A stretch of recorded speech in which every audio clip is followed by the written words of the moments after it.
X-Men. Get it!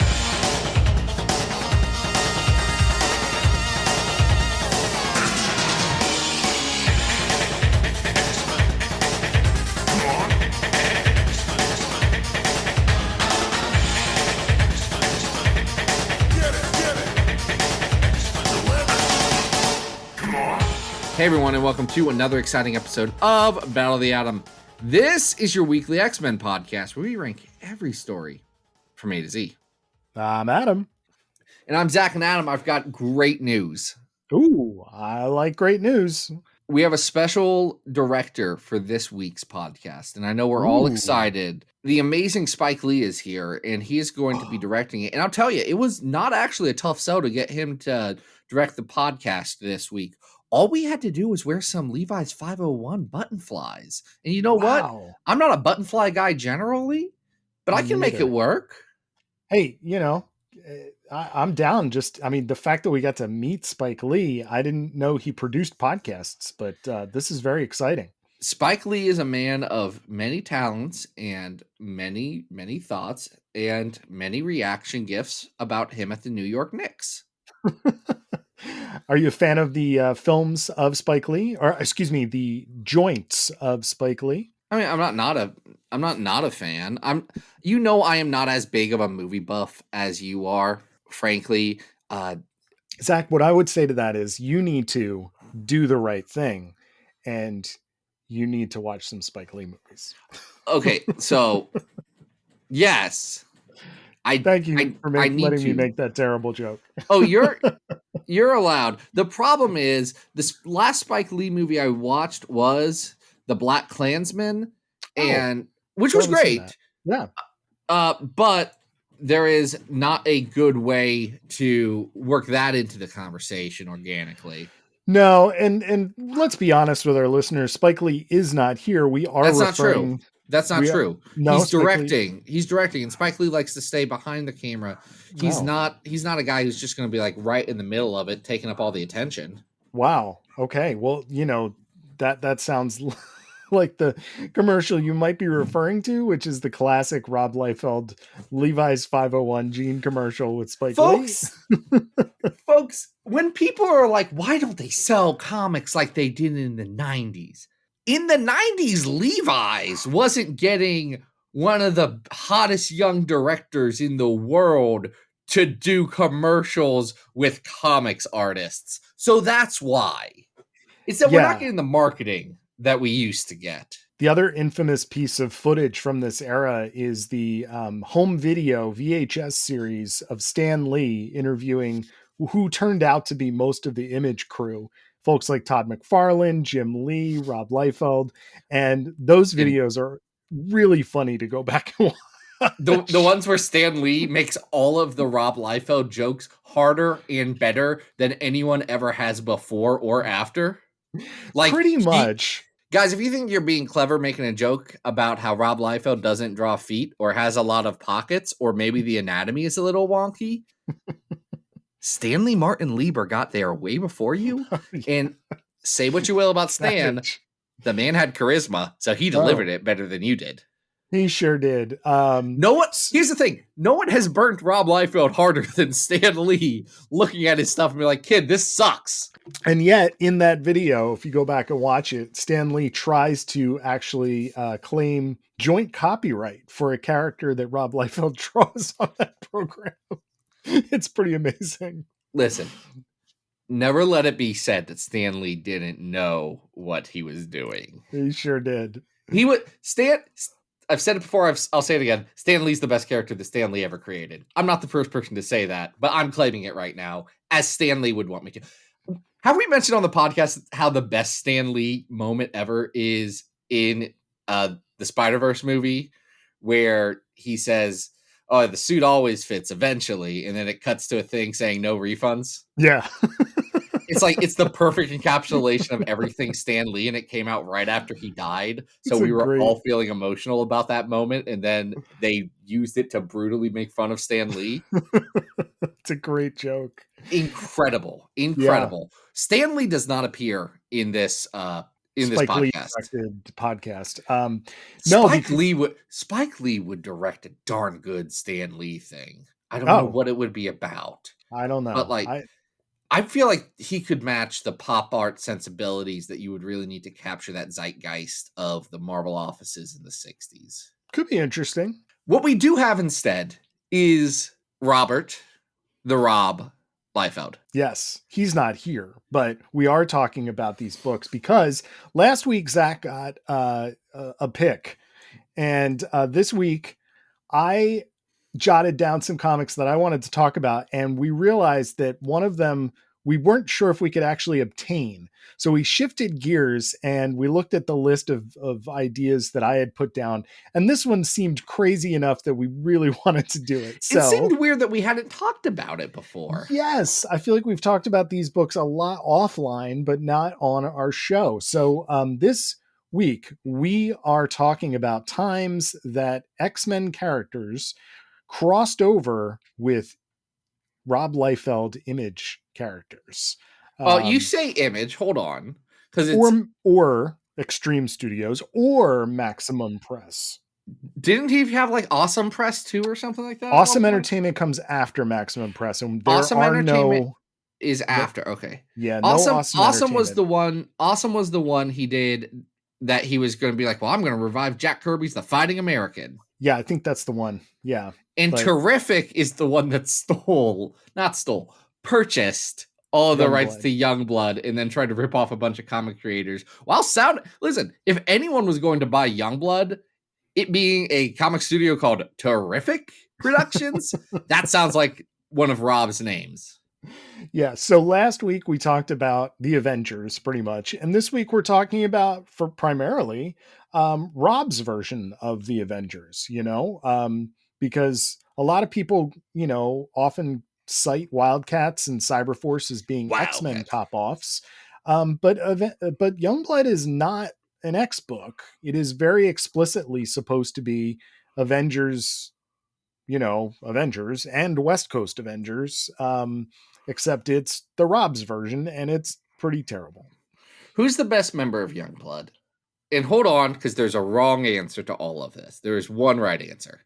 I was going to say Bad Rock. It's Bad Rock. Yeah, we all agree. It's the one where he was like, what if the Thing was a dumb teenager? That's great. It's fine. You know what I mean? I don't care for Shaft.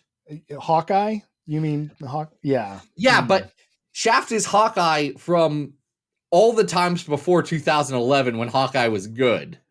There's going to be some Avengers fans who are going to be like, well, actually, I really like the 80s West Coast Avenger leader Hawkeye. And cool. Great. Good for you. Doesn't make what I said untrue, but cool. Yeah. So Youngblood, if we rewind to 1992, was an oft delayed but very, very popular miniseries by Rob Liefeld. It only lasted for 4 issues, and then I think there was a 0 issue in there somewhere that he did not draw. It's pretty terrible.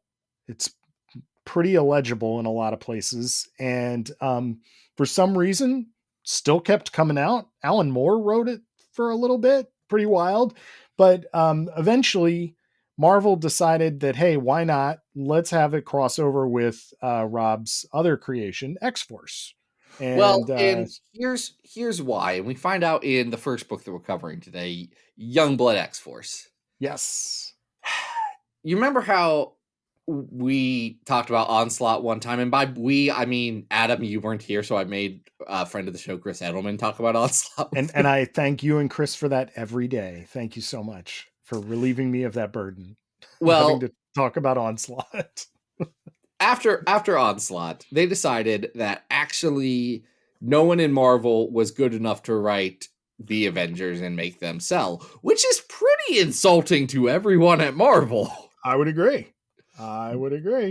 Instead, they got Jim Lee and Rob Liefeld to come back and do Heroes Reborn. Which is pretty terrible. It is pretty terrible. And one of the things we got out of that is Rob said, well, I want to do an X-Force crossover with Youngblood. And they said, you will give us sales then? Yes. So this is that. This is Youngblood X-Force. Number 1. Yeah. So Youngblood X-Force is kind of in a premium format. I found these in a $1 box. I'm holding up my copy. And, nice glossy pages, nice thick Square cover. bound. Now, the thing about this is that while we've been talking about Rob Liefeld, Rob Liefeld had nothing to do with this book whatsoever. That's insulting to the Rob. He did draw the cover. Unlike many, many of the Extreme Studios comics where Rob is cited as a plotter or a layout artist or whatever, he did not work on this book aside from a variant cover. Writer here is soon to be Image co-owner Eric Stevenson, and pencils are by Roger Cruz. And Stevenson makes an interesting plan here, which is he's going to cross over the Purple Era X-Force with the standard Youngblood team. Which is the current X-Force. And I'm going to be honest, Adam. There's nothing in this book that insinuates that this is something that happened outside of the Jeff Loeb run of X-Force. No, in fact, this just happened during X-Force, right after X-Force 58. Yeah, it really does feel like it's an in-canon kind of event, with maybe one or two exceptions that we could talk about. And they get sucked into the Mojoverse. Yeah, Mojo's realizing that, the X-Force X-Men stuff isn't selling as much as it used to, which, boy, I can't believe they let that go to print. Nice shade there from Eric. Listen, not a huge Eric Stevenson fan in general. Love the pettiness of the 90s. That's bad boy attitude right there. Yes. And what we get here is really callbacks to things that had not been mentioned since like X-Men 11 and 12? 10 and 11? Right, because Mojo himself had not appeared since then.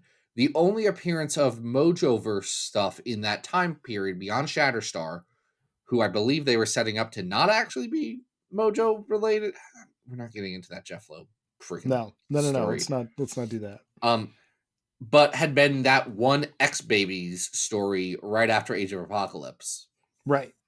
Yep. So here we have not only Mojo, but we also have Mojo 2, the sequel. The sequel. Love a Mojo 2, the sequel. Who we've not seen ever again in regular X-Men continuity, to my knowledge. In regular X-Men continuity? No. In Unbeatable Squirrel Girl, yes. Right, yes. And when Ryan North put Mojo 2, the sequel in Unbeatable Squirrel Girl, I got hyped. The fact that there's never been a Mojo 3 is really just a lack of imagination. They're missing out. So I'll say the trilogy. I'll say I liked the last Mojo story that they did, which was the unofficial X-Men that Grace Freud did, or Grace Freud did. Incredibly funny. If you like our podcast and nothing else that we've done, go check out Grace Freud's new podcast called The Girl God Experience. There's a 4-episode mini of it on what's it called? On Earwolf Presents, and then they've just launched her and her co-host, whose name I'm blanking on right now, have just launched the new show. It's very, very, very funny. Sounds good. Good, check it out. Listen, it's probably the best podcast by a person who's written X-Men in the last year. I think what's also kind of funny here is that Eric is clearly a fan of Mojo Mayhem, because not only does he bring back Mojo 2, the sequel, but he brings back Ricochet Rita, and he brings back the Agent. The Agent plays a significant role in this, in getting Youngblood to get sent somewhere else under contract of Mojo, which all makes sense. What little I know about Youngblood is it's the idea of superheroes would be celebrities, which is, here's the thing, that's a great idea. It would be if the book was about that. And I understand, and then we got a book about that, and it was called X-Force, and then X-Statics, and it was good. Yes. And actually, Adam, I'm gonna. That's an interesting point. Have you been reading the Ecstatics, the excellent relaunch stuff. I am behind on it, but is it good? It's kind of like if no one told Peter Milligan and Mike Allred to stop doing Ecstatics. I read the first two and I thought it was pretty interesting I because thought it really the didn't. first two were. I thought the first grouping of it, the first 5 issues were fine, but something's kicked into gear recently, and I don't know what it is. But like, I've been sucked into the delight of this weird energy. Amazing that book is even coming out. It's just crazy. It feels like a fever dream, but It really does. it's great, and it's not getting talked about. Yeah. Which is ridiculous because at minimum, Mike Allred's drawing it, guys. Right. Yeah. So for fans who may not know what Youngblood is, Youngblood consists of a variety of different superheroes who really aren't that descriptive. You know, Shaft has a bow and arrow. Great. Vogue's.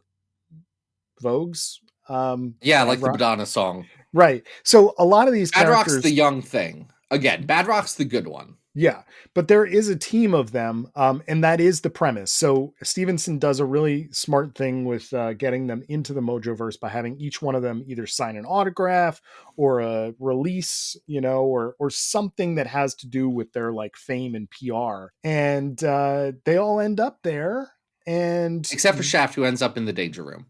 Yes, which is how X-Force gets pulled into this conflict to begin with.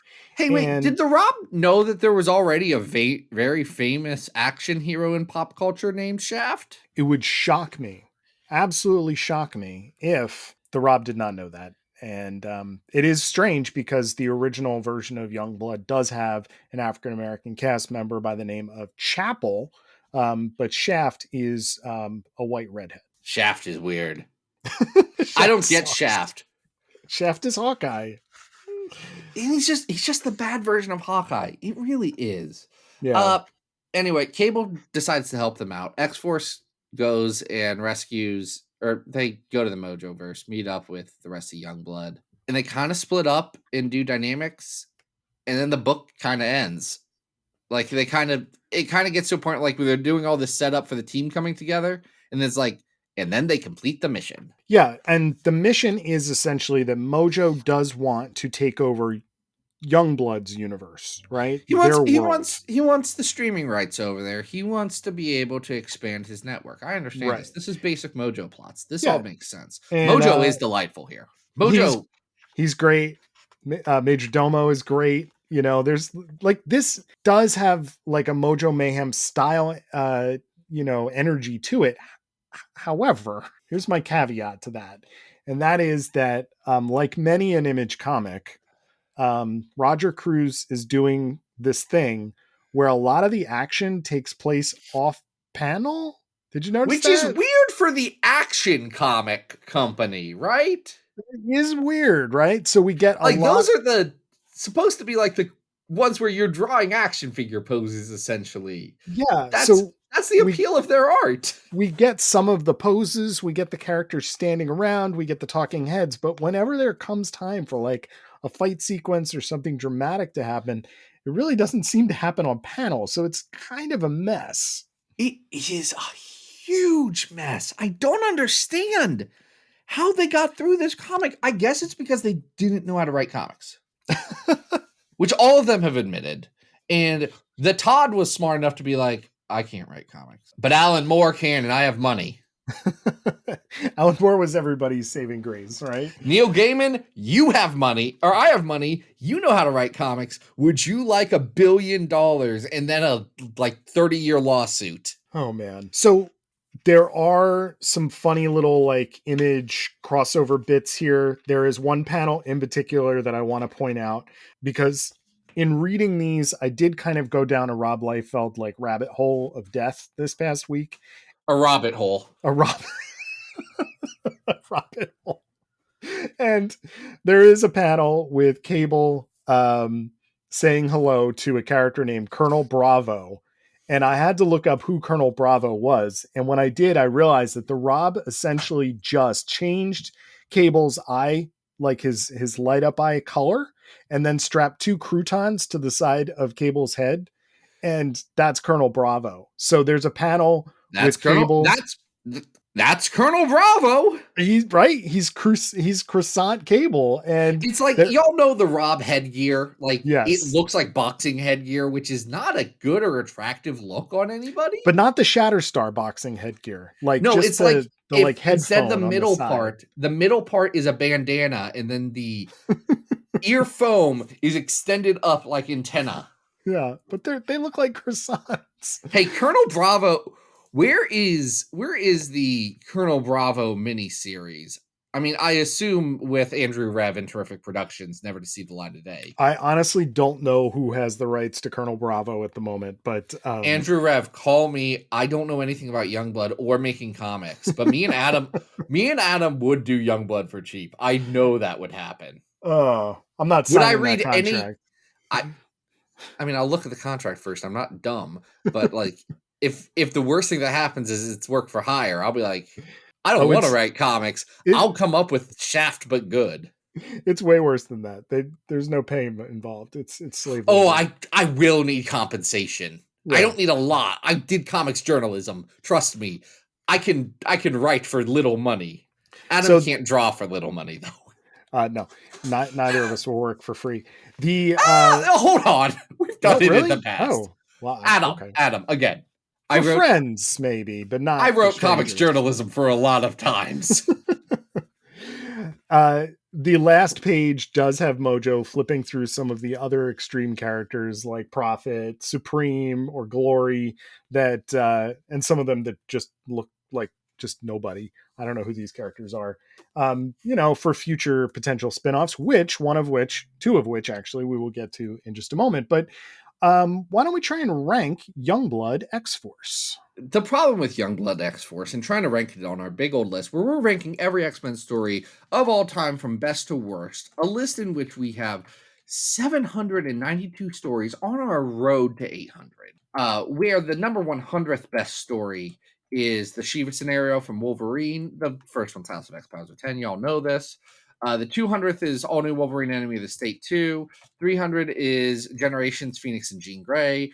400 is Excalibur Return of the War Piece. 500 is X-Men No More Humans OGN. 600 is that time that Magneto got turned into a baby.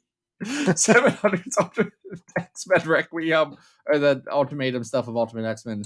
792, it's the worst X-Men story of all time. Say it with me, 2099 World of Tomorrow. World of Tomorrow. All right. This is not as bad as World of Tomorrow. No. And at 615, I think we have the superior Wildcats X-Men. Wildcats X-Men, which is good. At 626, we also have, I think, the superior Cyberforce X-Men, which, is just straight to the point. We're the same characters. Let's fight a Sentinel. It's great. I'd say that at 634, we have Wolverine Badrock, and I enjoy Wolverine and Badrock fighting dinosaurs more than this. I would also agree. I think that is a little bit more fun than this, but I don't hate this. I think it's better than the Star Trek. Yeah, I do think it's better than the Star Trek. Adam, is it better than the Star Trek which has Dr. Bones McCoy and Dr. Hank McCoy talking to each other and acknowledging that they have the same name? All right, maybe it's not better than the first Star Trek X-Men. It's definitely better than Second Contact, which is the Next Generation and X-Men crossover. I disagree. However, I think we could agree that it's not as good as X-Men Unlimited 37, which is the one that has a lot of really good art in it. Okay. It's got like all the X-Men. It's like it's the Into the Spider-Verse or Across the Spider-Verse of X-Men Unlimited. Yes, I do remember that one. If you wanted to go below Second Contact, I would still put this ahead of Robert Kirkman's Cable arc of Ultimate X-Men at 656. And I wouldn't, but that's why there's two of us on this podcast. I'm fine putting it above the Next Generation X-Men Second Coming. All right. So that's going to make this 653. Now, if the idea of Youngblood and X-Force hanging out in the Mojoverse appealed to you, guess what? There's a second dose, because first we had Youngblood X-Force. Interesting about the headliner there. Next, we have, in a similar prestige format, X-Force Youngblood, again, written by Eric Stevenson. With Robert Nippon doing some stuff as well. And with a host of inkers, we have drawing this particular issue, Splat, How familiar are you with Splat? I'm not super familiar with Splat. All right, so children of the 90s will remember a specific time when Splat burst onto the scene, his full name Stephen Platt, as the hot new Moon Knight artist of the 90s. Oh, I have some of his issues, yes. Yes. Wait, hold on. Did he, okay, no, I thought he drew the best Moon. Oh, he only did 4 issues of Mark Spector Moon Knight. That's not very much. He just ended Mark Spector Moon Knight. He doesn't have the best Mark Spector Moon Knight cover, which as a Moon Knight fan, I've not read all of Mark Spector Moon Knight. That's However, okay. No judgment. I'm not feeling judged. But there is an incredible cover of Mark Spector Moon Knight. It's number 19. And on it has Spider-Man.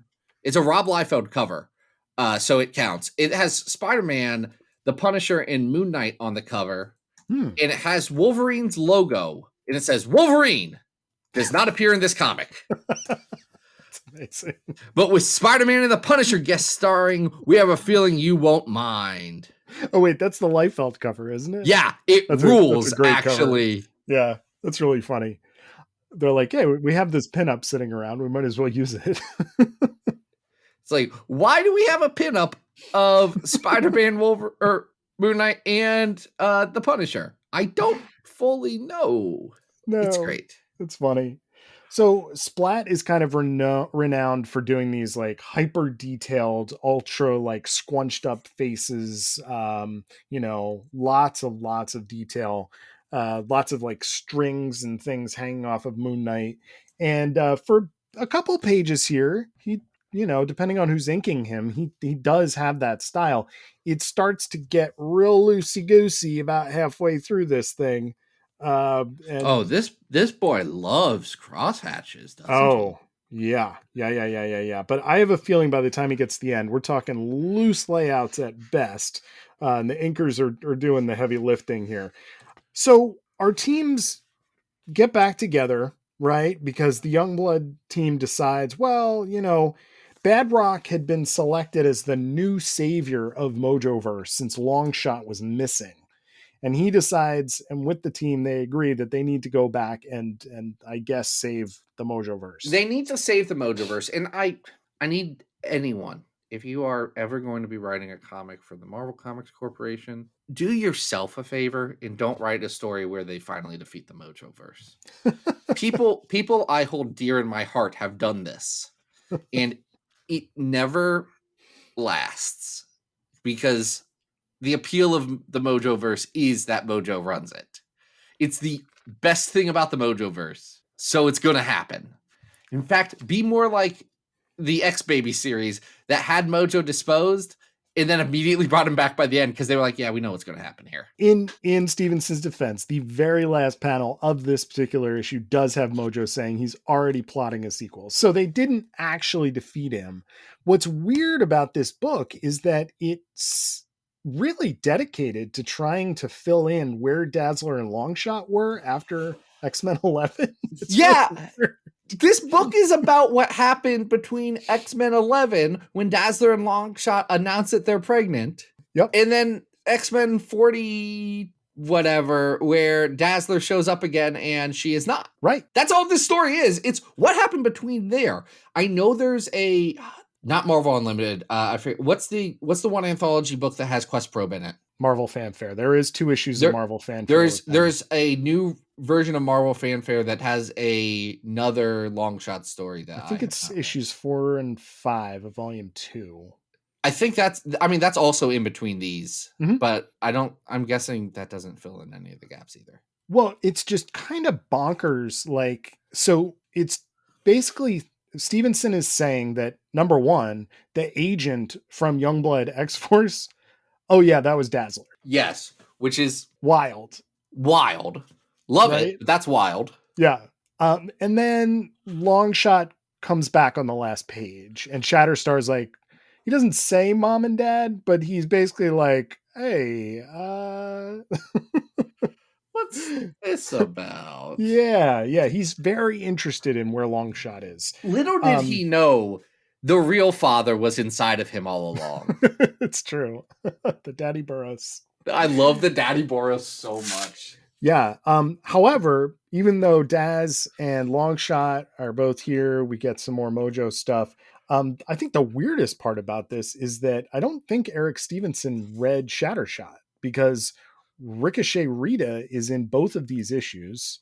Yes. And yet we know from the reveal in Shattershot that she is transformed into Spiral. So it's a little strange. Spiral is not in either of these books. The Mojoverse doesn't run in the normal times. Also, True. no one actually understands what happened in Shattershot, so it's fine. It's true. It's true.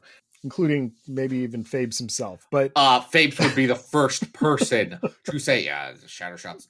I believe Fabian Nicieza has said that Shattershot was the worst thing he ever wrote. which I disagree with. But I know you do. Yeah. I think he's making some valid points. I'm not going to argue with Fabes. We all have our own recollections of our work. Unfortunately, this book is not nearly as, and we already noted how like poorly constructed the Roger Cruz one was, but the splat artwork falls apart real quick here. And we are left with lots of running around and explosions and off panel action. And it's not good. How does the plot, again, just kind of happen? It's like, Mhm. and now we saved it. And it's like, hold on, wait. You spent 80% of this book setting up your big plan, and then your third act is what is just, and it worked. It's not even that anything worked. At the very end, Mojo has caused his lair, right, to collapse upon them, and Caliban and Badrock are holding up the ceiling. The rest of the ceiling collapses. Everybody is suddenly okay, and then Longshot's there, and then the end. Nothing actually happens. That is the problem with this book. I would also say, and I think this is for both, why is Youngblood here? It's a great question. I mean, we know that Badrock thinks that he's the Mojoverse savior, but no, I mean, like in both of these stories, would either of these stories be any different if, say, the champions of Los Angeles were here instead of Youngblood, or mayhaps some sort of force work or defenders?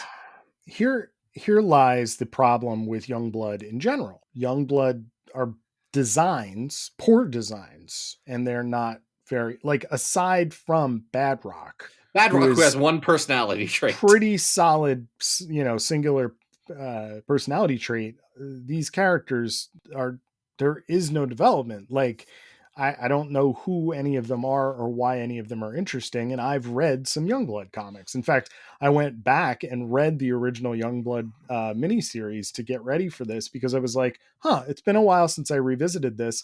And it was just complete nonsense. You haven't caught up with Die Hard or Riptide or Night Saber? Hey, what's the deal with Night Saber? He's my least favorite. I believe he's British. That's why he's my least favorite, because he has a terrible accent. Night Saber is not an original Youngblood, so I do not know anything about him. I like Die Hard's design, but I know nothing about him. Die Hard is essentially Android Captain America. Again, this is a good thing. These are the Avengers. Android Captain America. I'm actually a little surprised we don't have Android Captain America around as a major. What's that Mark Grunwald cap armor doing nowadays? Can that turn into Android Captain America?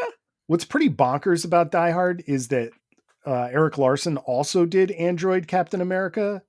He has a character called Super Patriot that is right. The character that was supposed to be an X Factor. Yeah, right. Not just. I don't know. It's so interesting that like they both have the same kind of character, but not okay. So here's the thing about the Image, guys, and we're going to talk about this a bit more in our next story. Mm-hmm. None of them were Idea Men. I think they thought they were Idea Men. Oh, I know they thought they were Idea Men, but they weren't. It's the biggest thing.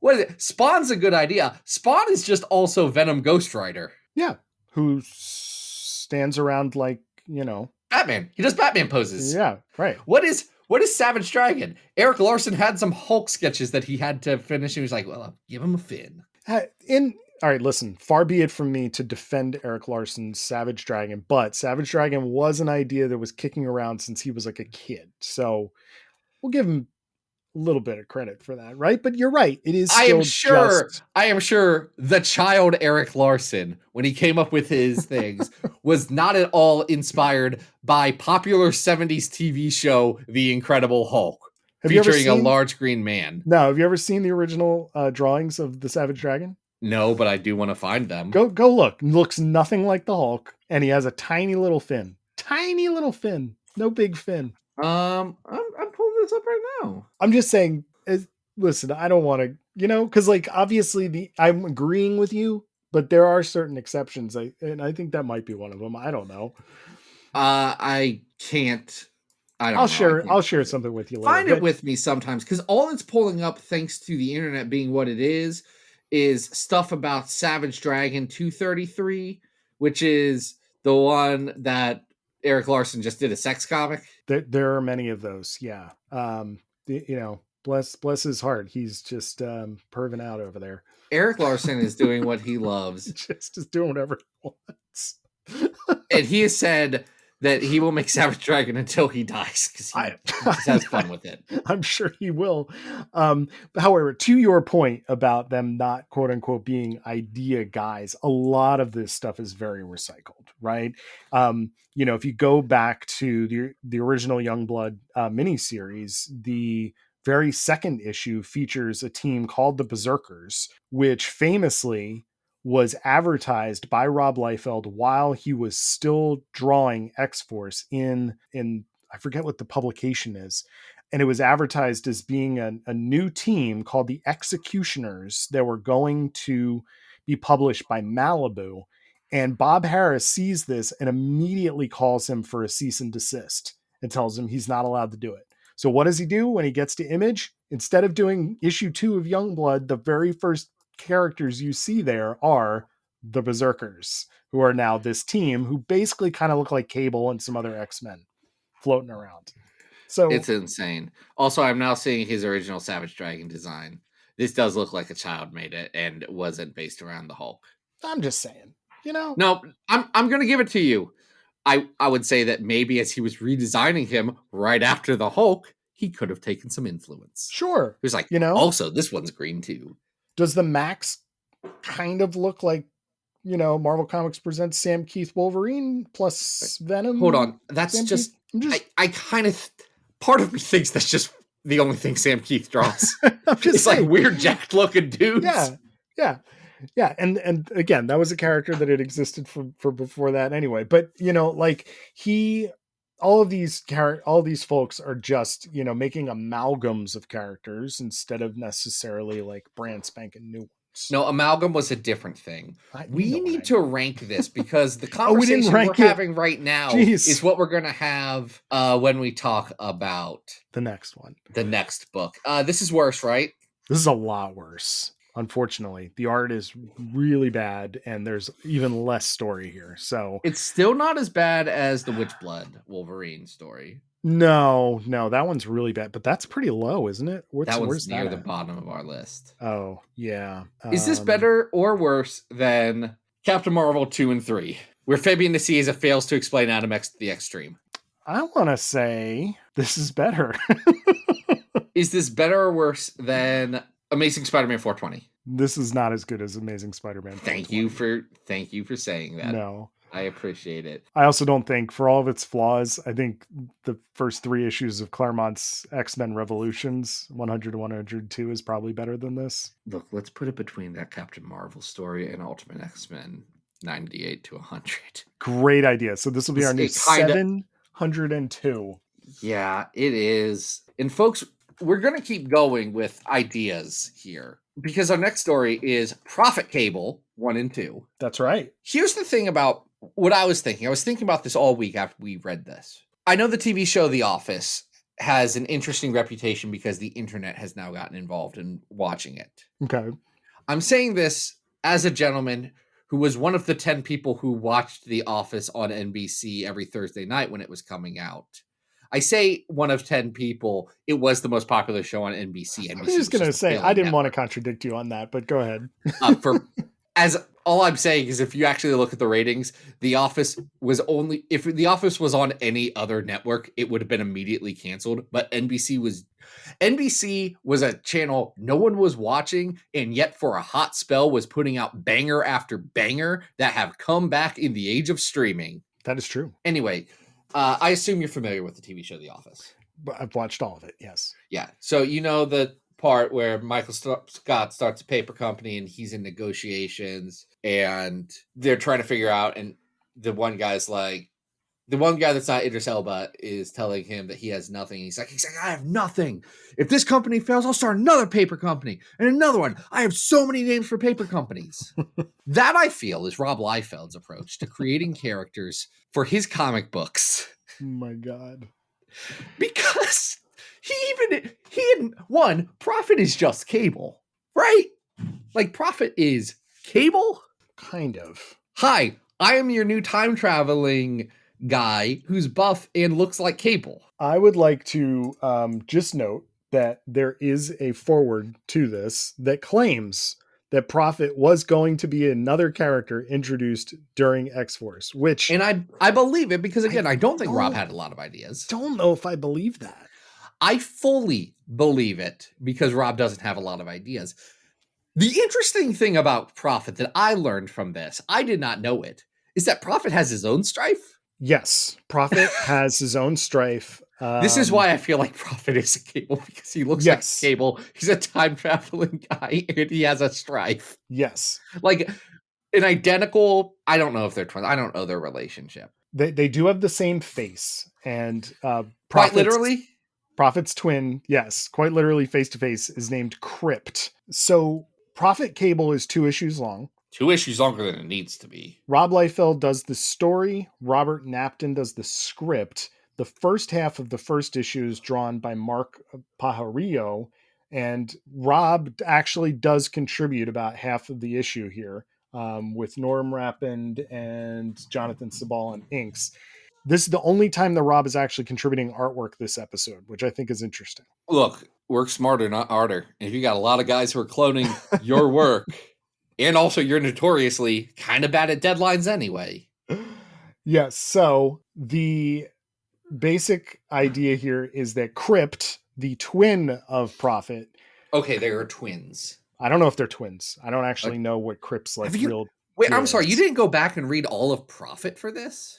I did go back and read some Prophet, because is the other funny thing about the Youngblood original 5-issue miniseries, is that the very second issue where Youngblood is like not even starting off the issue, we do meet not only Prophet, but we also meet Prophet's sidekick as one of the berserkers, this guy named Kirby, who is supposed to literally be Jack Kirby. Did you know that when, you know how Image was started, right? Yes. Did you knew that the Todd, who was at least on good terms with the Kirby family, wanted, just like Marvel Comics says Stan Lee presents, the Todd wanted Image to say Jack Kirby presents. Really? I've never heard that before. That's yes. bonkers. And Rosalind Kirby said, I don't think Jack wants to do that. It was like, he's old. We're not going to stir the pot. That's really funny. Listen, again, their work and some of their actions as humans, I've got mixed feelings on the Image boys. Mm-hmm. The bad boy attitude that they bring around the dumbest stuff is good, because here's the thing. If all you're doing is picking on Marvel Comics, then you're okay in my book, because Marvel Comics is a bad company, like historically. Sure. And presently sometimes. Uh-huh. So, like, also, they're the most popular thing in the world. Again, it is okay to make fun of Marvel. Well, it's okay to make fun of Marvel, except if the thing you're creating is really bad. You do have the danger of a pot kettle situation. Exactly. So, because Prophet's not good. No. Prophet's whole deal is that he is a super enhanced super soldier created in a lab that was then sent back in time, maybe? He has a floating spaceship named Doc, right? Does that sound familiar to anybody? Not Prof. Not Prof, but Doc. Yes, he does have that. Yes. But and then he also has this sidekick Kirby, who, keeps him working out or whatever. So Anyway, Crypt captures Domino, the most capable woman in the world. doesn't make any sense that Domino gets beat up and thrown over Crypt's shoulder in the first couple pages of this, but okay. Sucks, honestly. I'm like, oh, come on. Yeah. Cable, obviously, goes to find his large bathtub partner. Yep. Meets Prophet is like, I saw the face of the man who took Domino, and it was your face. And I do love that Prophet says, no, that's a different guy that looks just like me. Cable immediately understands and accepts this. Like, whoa. They do beat the crap out of each other for several that Liefeld's happens pages. Before he explains, no, hold on, wait. You're not going to believe this, but I have an evil identical twin. I do feel like if the Rob had a little bit more self-awareness, he would have taken a beat and had Cable explicitly acknowledge how much sense that makes to him and only him. What's really funny is that what stops the fight is Kirby holding a gun up to Cable's head so the Prophet can explain this to him. And then we get the added punchline of this is actually all a plot of Kang the Conqueror. Continuing his streak of never being in a good comic. It's Kang the Conqueror, everybody. There's going to be some Kurt Busiek Avengers fans in my mentions, which don't exist anymore. You can't even get in my mentions, folks.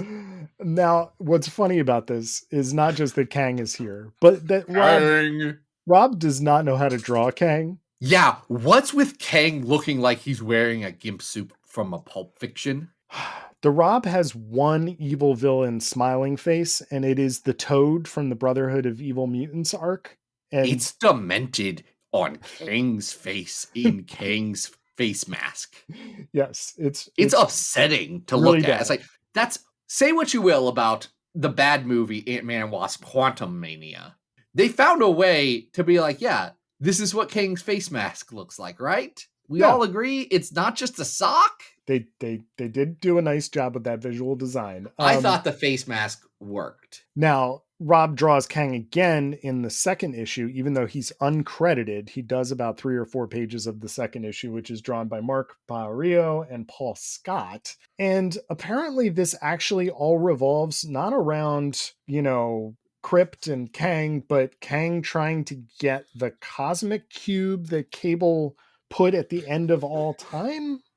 Sure. I don't know when Cable did that. It sounds like something that Cable would do. I guess. I don't know. So I think Cable had a version of himself that he also put at the end of time that Deadpool had to kill at one point to prove to Strife that he had killed Cable.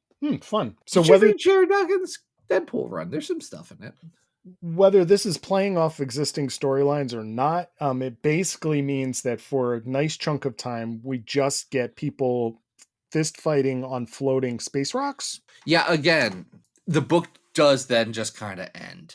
Yeah, I think Kang gets sucked into the cosmic cube, but that's very visually unclear. And then everybody just goes home. Yeah, again, this book just ends. Yes. There is no denouement. There is no wrap up. There is no cool down from the height of the third act action. It is. You're acting like there is a 3-act structure. It's akin to the end of the movie Godzilla King of the Monsters that immediately ends with Godzilla winning, screaming into the air, and then Blue Oyster Cult's Godzilla starts playing in the hypest thing to ever happen. Yes. I'm sorry, Rodan does bow to Godzilla before that. That's sick. The denouement of the movie is Rodan's being like, you are the king of the monsters. And then it's like, bow, bow, bow, bow, bow. It's pretty sick. Well, I do want to, because we have the opportunity to dunk on the Rob here.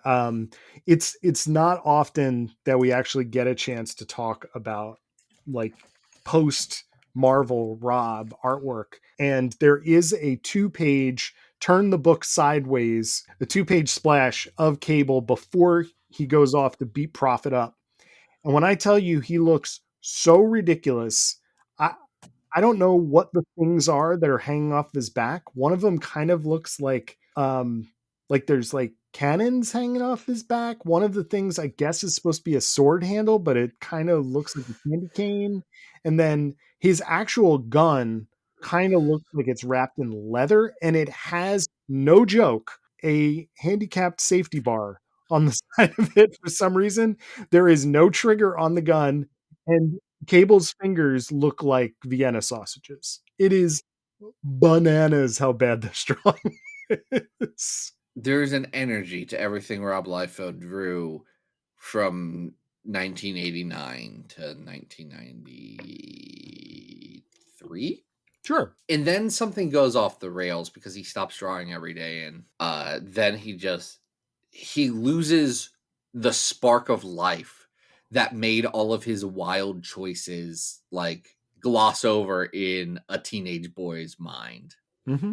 And then it just turned into something weird. Very strange. Very I strange. know we give Rob Liefeld a lot of hard times, and I feel like actually maybe we don't give him enough sometimes. We don't give him enough hard times. We should make fun of Rob Liefeld. I mean, come on. We're in our attitude era here. You thought I forgot. I did not forget that we are in our attitude era. Can I get a hell yeah? Hell yeah.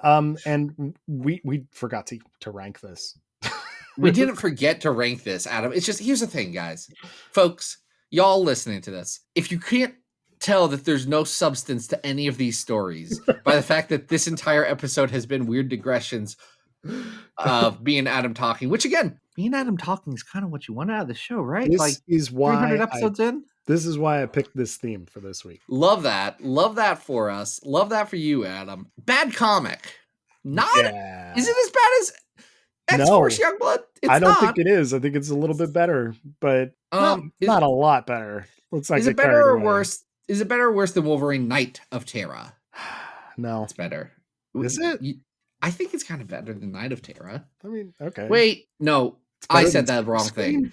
I meant Knight of Terra is better than this. Yeah. Oh, okay. I was going to say. We're better or worse than that Wolverine Die Hard Santa Claus story that wasn't very good? It's worse. That one's more legible. Yeah, this is worse. It's better or worse than the time the X-Men fought Frankenstein. Frankenstein's better, definitely. Yeah, it is. It's definitely better. X-Men Forever, Love and Loss? I'll give this the edge. What do you think? I think, yeah. I also think that Brew story is better, so this can be our new 700. Okay, great. Then we can remember it for, the next couple of weeks while it sits there. For the next week. We're getting close, Adam. We're getting close on the road to 800. That's crazy. Wild. It's a sign. It's a sign that we've been doing this for so long. Yeah. So, folks, I don't know if we would actually recommend you look at any of the books we talked about this week, but they hopefully provided some very entertaining listening for you. I hope so. Don't tell me if it didn't. Yeah, we don't want to know. I don't care if it did or didn't. Hey, Adam. Hi. What you got? Anything you need to plug? I guest appeared in a really fun opening with my one and only Anna Papard over on Oh Gosh, Oh Golly, Oh Wow, the episode where they talk about Excalibur 100. So if you want to go over there and listen to that, that's cool. Twitter at Arthur Stacy, Instagram Adam.rec. Zach, don't try and find him anywhere. Except for Goodreads, if you want to, kind of. Goodreads, yes. You are absolutely allowed to follow me on Goodreads, because what I've noticed is that they can't say anything to me. Oh, hold on. I have another plug that's not. Oh, plug. Okay. I'm sorry.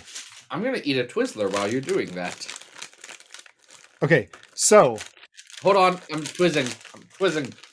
It's going to make terrible mic noises. Okay, I'm twizzed up. Let's go. No worries.